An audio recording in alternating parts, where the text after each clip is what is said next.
بسم اللہ الرحمن الرحیم، السلام علیکم ورحمۃ اللہ وبرکاتہ۔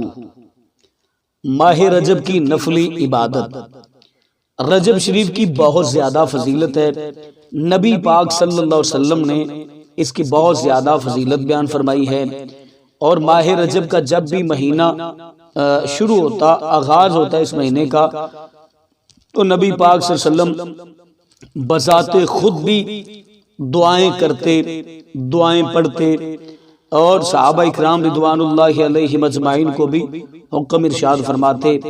نبی پاک صلی اللہ علیہ وسلم ماہ رجب میں یہ دعا پڑھتے: اللہم بارک لنا فی رجب و شعبان و بلغنا رمضان۔ اے اللہ، ہمارے لیے برکت نازل فرما رجب اور شعبان کے مہینے میں، اور ہم کو رمضان تک پہنچا۔ تو ہمیں بھی چاہیے کہ ہم بھی زیادہ سے زیادہ ماہ رجب شریف میں نفلی عبادت کریں، اور نفلی عبادت اس طریقے سے کریں، یہ جو 12 رکعت نفل ہے نا، اس طریقے سے ضرور ادا کیجئے گا۔ یہ 12 رکعت نفل کس طرح ادا کرنے ہیں، کس وقت ادا کرنے ہیں، مکمل تفصیلات میں جانے سے پہلے گزارش ہے کہ اگر آپ نے ابھی تک میرا چینل سبسکرائب نہیں کیا تو میرے اس چینل کو کریں سبسکرائب، اور بیل آئیکن کو دبا لیں، تاکہ اس طرح کی لیٹسٹ اور نئی سے نئی ویڈیوز آپ تک بآسانی اور پر وقت پہنچ سکے۔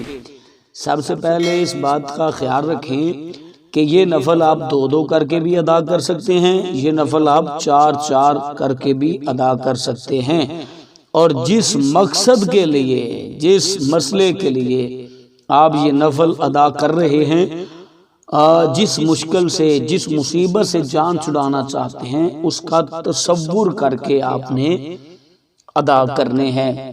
سب سے پہلے نیت کرنی ہے۔ چلے ہم 4 کی نیت کر لیتے ہیں۔ 4 رکعت نماز نفل عبادت اللہ تعالیٰ کی، بندگی خدا کی، منہ میرا طرف خانہ کعبہ شریف، اللہ اکبر کا کہہ کے آپ نے ہاتھ باندھ لینے ہیں۔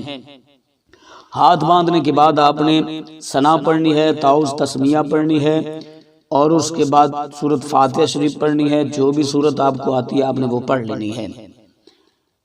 پہلی رکعت آپ نے باقی نمازوں کی طرح رکوع سجود مکمل کر لینا ہے۔ پہلی رکعت آپ کی مکمل ہوگی۔ اب آپ نے دوسری رکعت کے لیے جب کھڑے ہونا ہے، سورۃ فاتحہ شریف، جو بھی سورت آپ کو آتی ہے آپ نے وہی والی پڑھ لینی ہے۔ اسی طریقے سے آپ نے 4 رکعت نفل ادا کرنے ہیں۔ 4 رکعت نفل ادا کرنے کے بعد آپ نے 33 مرتبہ نبی پاک صلی اللہ علیہ وسلم کی ذات اقدس پر درود و سلام پڑھنا ہے۔ اس کے بعد پھر آپ نے 4 رکعت نفل اسی طریقے سے ادا کرنے ہیں۔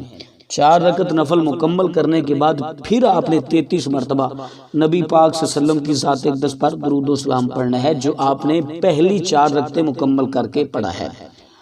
اب آپ کی 8 رکعتیں ہو گئی، پھر آپ نے 4 رکعتیں اسی طریقے سے مکمل کر لینی ہے۔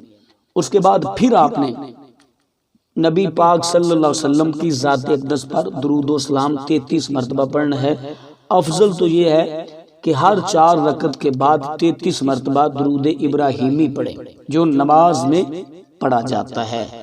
اس کے بعد آپ نے نبی پاک صلی اللہ علیہ وسلم کی ذات اقدس پر درود و سلام پڑھ لیا، اور اس کے بعد آپ نے ایک تسبیح کرنی ہے: یا رؤوف یا رحیم، یا رؤوف یا رحیم۔ اس کے بعد پھر آپ نے 33 مرتبہ درود پاک پڑھنا ہے، جو آپ نے پہلے پڑھا ہے۔